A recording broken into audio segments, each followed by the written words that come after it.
As I'm sure you've already heard, big changes have taken effect at airports around the country, no longer requiring you to remove your shoes when going through TSA. Joining us on this broader push to improve the traveler experience is Carter Langston, spokesperson for the Transportation Security Administration. Good to have you with us.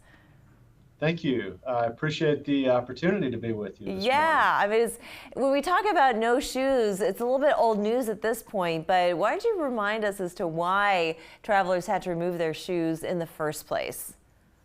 Absolutely. So in 2001, Richard Reed tried to come through airport security with a shoe bomb and an explosive inside of his shoe, concealed. And in 2006, TSA determined that it was best for passengers to remove all shoes and have them go through X-ray screening just to ensure that we catch all manner of things hidden in shoes. Was this protocol anywhere else in the world?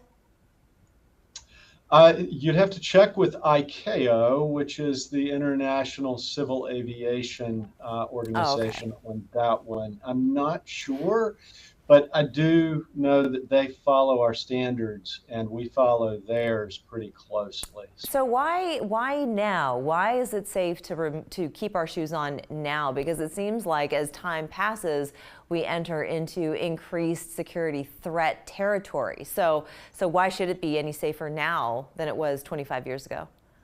That's a great question, and I'm glad you asked it, because the threat has certainly changed. There is an evolving threat for sure, but the threat with shoes has changed.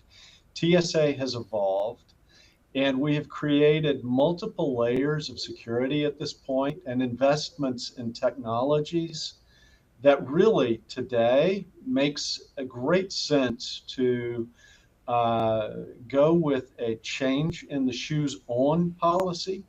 We're no longer calling it shoes off policy. We're calling it shoes on. To get through standard screening, keep your shoes on. The officer may ask that you remove your shoes if there's an alarm or as part of our unpredictable screening measures, which will always persist because of those multiple layers of security. Well, some naysayers say that the machines that are in place now may not detect non-metallic or low-density explosives. So is this going on a hunch? Is it a feeling? Or are there truly technologies there to support TSA agents to know who to ask to remove their shoes? Or any other article of clothing, for that matter? So I appreciate that. And so back to what I said earlier about the multiple layers of security. For the first time, really in a long time, our leadership looked at the information and the intelligence available to us about travelers before they arrive at the airport. So we're able to see what the screening status is for those individuals and how to screen them appropriately for the risk that they have. Well, Carter, I have just one more question for you. You say that this helps with the hospitality experience of passengers going through domestic airports. How so exactly? What other changes, or are there any other changes that are coming down the pike? Yeah, so good question.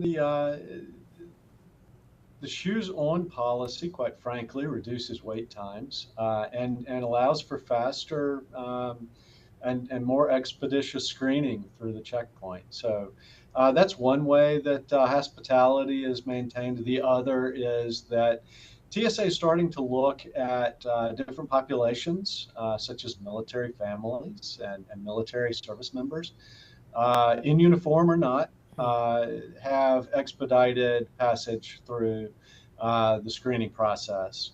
And then just last week, the Secretary announced that we would start doing families on the fly at many airports. So those are recent changes too. Families on the fly. Yes. Families will have dedicated screening lanes, starting with certain airports initially.